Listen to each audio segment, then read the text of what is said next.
Welcome back to the deep dive. It's great to have you sitting at the table with us again. Yeah, really glad you're here with us today. We know you follow the global stage closely, and today we have a mission that digs into the mechanics behind some of the rapid shifts happening right now. Right. We are looking at the far-reaching ripple effects of the current military escalation in the Middle East. Specifically, how localized actions are triggering massive logistical consequences worldwide. It's a huge web. It really is. And to do this, we are pulling from a comprehensive geopolitical analysis recently published on the KULT Patreon platform. Which is a fantastic resource. It really is. This analysis does an excellent job of synthesizing reporting from global news outlets, state media broadcasts, and top-tier defense think tank white papers.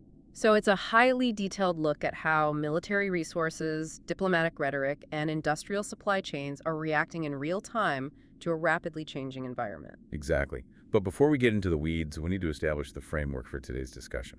Yeah, that's a crucial point. The source material covers highly sensitive, politically charged global conflicts. Very charged. It involves U.S. President Donald Trump's administration, military actions in the Middle East, and the direct responses from global superpowers. So because of the nature of this topic, we want to be incredibly clear with you right up front. Right. This deep dive is a strictly impartial analysis. We are not endorsing any political viewpoints, nor are we justifying or condemning any military actions. We are simply unpacking the facts, the rhetoric, and the strategic analysis presented in the source text so you can grasp the mechanics of the situation. We're just reading the map. That's our goal, just read the map. We're exploring how a targeted, prolonged military campaign in the Middle East is directly impacting defense postures all the way over in the Western Pacific. And along the way, we are going to decode the intense rhetoric currently being broadcast by Russian state media. Which is intense, to say the least. Oh, absolutely. And we'll look at why that rhetoric diverges so sharply from actual military logistics. Okay, let's unpack this. The catalyst for all of this, according to our source material, is that U.S. and Israeli attacks on Iran have entered their fourth day. Right. And the strikes resulted in the assassination of Iran's supreme leader, Ali Khamenei. Which is a massive paradigm shift. It's essentially lighting a match next to a geopolitical powder keg. A decapitation strike of that magnitude immediately triggers a succession crisis within the Iranian system. It leaves the IRGC and the Quad Force command structure scrambling to reestablish centralized control over their operational nodes. But what really stands out in the analysis is how quickly the narrative battle lines were drawn by other global powers while that internal scrambling is taking place. Yes. We have to look at the specific language used by the Russian leadership. Russian Security Council Vice Chairman Dmitry Medvedev gave an interview on Monday to the Russian state news agency, TSS. And the rhetoric he used was incredibly aggressive. Highly aggressive. It was designed for maximum psychological impact on the international community. He flat out warned that World War III, and I quote, will undoubtedly begin if President Trump continues his insane course of criminally changing political regimes. Medvedev is framing this entirely as an unprovoked imperial power grab. Right, but to maintain our impartial lens here, we have to look at the stated U.S. strategic justification for the strike, which stands in direct opposition to Medvedev's framing. Exactly. The U.S. administration's position is that dismantling the top-level command nodes of the Iranian regime was a necessary action to neutralize a command structure that actively funds, arms, and directs regional proxy militias across the Levant. So from the U.S. perspective, this was about attempting to restore regional deterrence and protect allied assets from ongoing asymmetric attacks. What's fascinating here is that this is the core friction point of the competing narratives. Yeah. The U.S. frames it as neutralizing an active threat network, while Medvedev's language is highly calculated to strip the U.S. campaign of any international legitimacy. He categorized the U.S.-led campaign as a war designed specifically to preserve global dominance. He called the decision to attack Iran a grave mistake that puts all Americans under potential threat. By using terms like criminally changing political regimes, he is speaking directly to nations in the global south. Attempting to cast the U.S. as an unpredictable aggressor rather than a stabilizing force. And he also leaned heavily into the religious and cultural impact of the assassination. He did. He stated that Khamenei's death has made him a martyr, specifically referring to him as the spiritual father of nearly 300 million Shiites. 300 million, that feels like a very deliberate demographic to highlight. It absolutely is. By emphasizing the number 300 million and invoking the concept of martyrdom, Medvedev is signaling that the fallout won't be confined to the borders of Iran or even the immediate Middle East, He is suggesting a decentralized, region-wide ideological backlash. one that operates outside traditional state-on-state warfare. Hmm. And then he tied that ideological fervor directly to nuclear proliferation. Right, predicting that in the wake of this, Iran will pursue the creation of nuclear weapons with renewed vigor. And he had words for Europe as well, dismissing European support for the U.S. and Israeli attacks as servility and vileness. Servility and vileness, but the part of the interview that really grabs attention is the nuclear warning directed at the West. That was chilling. He warned that any nuclear conflict with Russia would make Hiroshima and Nagasaki look like child's play in a sandbox. Comparing the historical devastation of Hiroshima and Nagasaki to child's play in a sandbox is a deliberate rhetorical tactic, It's psychological warfare broadcast through state media. meant to paralyze decision makers in the West by forcing them to imagine destruction on a scale that defies current strategic modeling. So the goal isn't necessarily to signal an imminent launch, but to inject hesitation into Western capitals. Exactly. Just make them pause. But wait, so despite Medvedev threatening World War III and claiming this is a U.S. plot for global dominance, There's a catch. the source material points out a massive contradiction here. According to reports cited in the analysis from CNBC and the Japan Times, neither Russia nor China has offered Iran any material military support. None at all. They aren't actually sending so much as a single bullet to Tehran. Why draw that line? If they're broadcasting this level of outrage, why keep their wallets closed and their weapons at home? It comes down to the stark difference between political theater and logistical reality. Right, what you say versus what you do. Both nations have formally condemned the attacks, but they have strictly limited their responses to diplomatic statements and public calls for a ceasefire. China's foreign ministry actually went out of its way to specifically dismiss circulating reports that Beijing was preparing to arm Iran. The Japan Times highlighted that denial, which shows China actively tried to distance itself from direct military involvement. Which makes sense when you look at China's economic ties to the region. They rely heavily on Middle Eastern energy exports to power their own industrial base.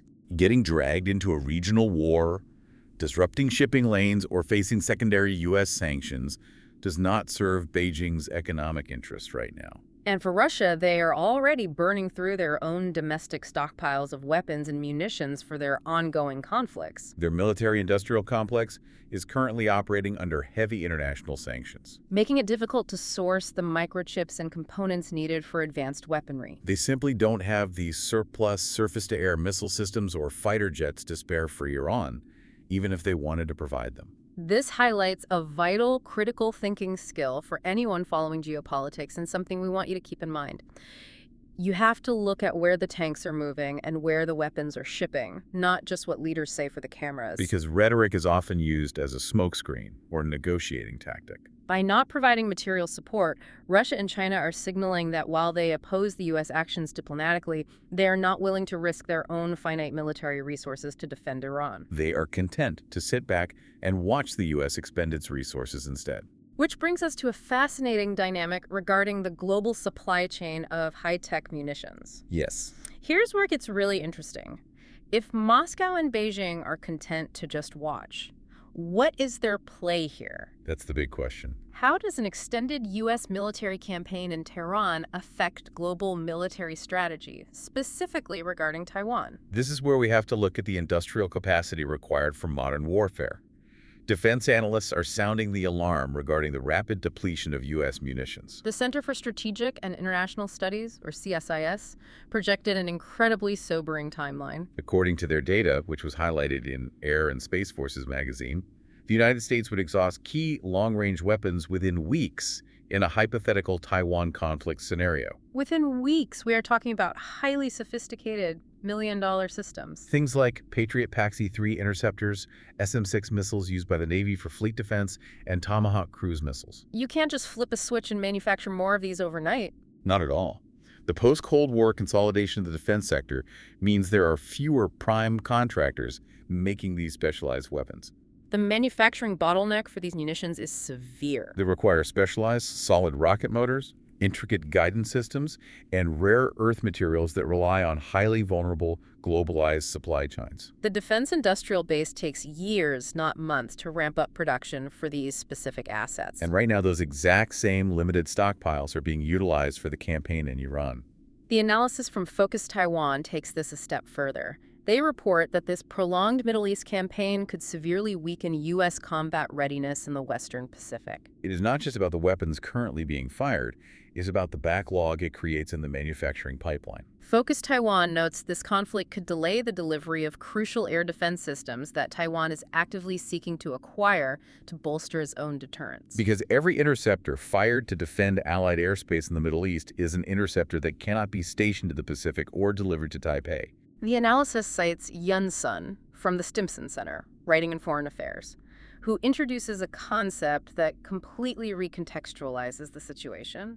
Sun argues that this Middle Eastern conflict transforms Washington's perceived reluctance to defend Taiwan into a concrete, resource-draining reality. So China doesn't have to wonder if the U.S. has the political will to fight two major conflicts simultaneously. Chinese leadership can simply look at the inventory data and see that the U.S. might not have the physical hardware to do it. And because of this, Chinese analysts actually view these Middle Eastern entanglements as strategic gifts. Strategic gifts. By getting bogged down in a massive, prolonged air campaign against Iran, the U.S. is drawing its own military power, its focus, and its finite munitions away from Asia. It's like a city's fire department deploying all its heavy ladder trucks and chemical suppressants to a massive industrial fire on the west side of town. Yeah, that's a great way to look at it. Even if they successfully contain that fire, the east side of the city is left incredibly vulnerable because the specialized equipment required to fight a high-rise blaze over there is either empty, in need of maintenance, or currently engaged. And it's not just the missiles either. Right. It's the wear and tear on naval carrier strike groups deployed to the Gulf, the fatigue of pilots flying constant sorties, and the shifting of U.S. satellite surveillance and intelligence taskings away from the South China Sea. If we connect this to the bigger picture, it forces us to ask a difficult question about priority and capability. Can a nation effectively serve as a primary deterrent in two completely different global theaters simultaneously, when the high-tech weapons and logistical networks required for both are pulling from the exact same limited industrial base? That leads us to the current reality on the ground, which presents a conflict without a clear, immediate off-ramp. The analysis from the Brookings Institution highlights just how unprecedented the initial strike on Iran's leadership was. They noted that the sheer scale of the initial U.S. attack came as an absolute shock to Russian experts. We have to pay attention to that word, shock. Russian intelligence likely tracked the buildup of U.S. naval and air assets in the region, so they knew an operation was possible. But the Brookings analysis explicitly states that Russian experts were shocked, despite the high probability of an attack. It wasn't that they didn't think the U.S. would strike, it was that the magnitude and thoroughness of the decapitation strike exceeded all their anticipated models. They miscalculated the risk appetite in Washington for an operation of that scale. But a massive initial strike doesn't end the conflict. No, the ground truth right now, according to the source, is that President Trump has indicated military operations could continue for several weeks. And Iran is not simply absorbing the blows. The IRGC might be fractured at the top, but their regional networks are still active and capable of carrying out operations. The analysis points out that Iranian retaliatory strikes are already happening, and they are impacting neighboring Gulf states, specifically naming Kuwait and Bahrain. The conflict is spreading, and the source notes it shows little sign of abating. Instead of launching fighter jets, they don't have Iran, and its aligned networks are using asymmetric tactics. Things like low-cost drone swarms or targeting regional energy infrastructure to inflict economic and political pain on U.S. allies in the region. So what does this all mean for the weeks ahead? What is the core dilemma facing decision-makers in Washington right now? The ultimate question, as framed by the analysis, is a matter of tactical limitations versus strategic endurance. Can a military campaign waged solely from the air actually achieve its strategic objectives before the mounting costs become too heavy to bear? We're talking about diplomatic friction with allies, the literal financial cost of depleted munitions, and those massive strategic vulnerabilities opening up in the Pacific. A purely aerial campaign relies on overwhelming force and precision. But if the adversary avoids a direct head-to-head military clash and relies on asymmetric responses to bleed the clock, the air campaign might not force a rapid capitulation. It might just spread the instability across the Gulf, dragging the engagement out and draining those missile stockpiles even further. What stands out to you listening right now? When you weigh the immediate tactical objective of neutralizing a foreign adversary's leadership against the long-term strategic cost of draining the very weapons needed to deter a superpower in another hemisphere, how do you balance that ledger? It is the defining logistical and geopolitical puzzle of this moment. We've covered an immense amount of ground today. We really have.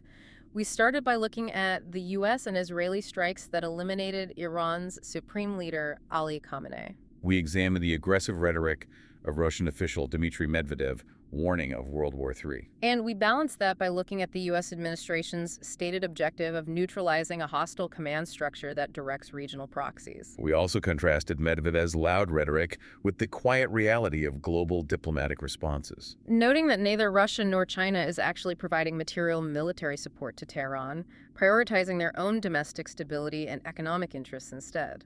And we dug into the mechanics of why they might be content to just watch. We unpacked the realization that high-tech munitions like Patriot interceptors and SM-6 missiles spent in the Middle East act as a strategic gift to China.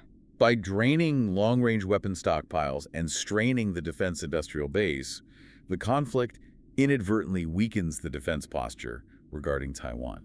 Finally, we looked at the shockwaves of the initial strike, which exceeded the modeling of Russian intelligence experts.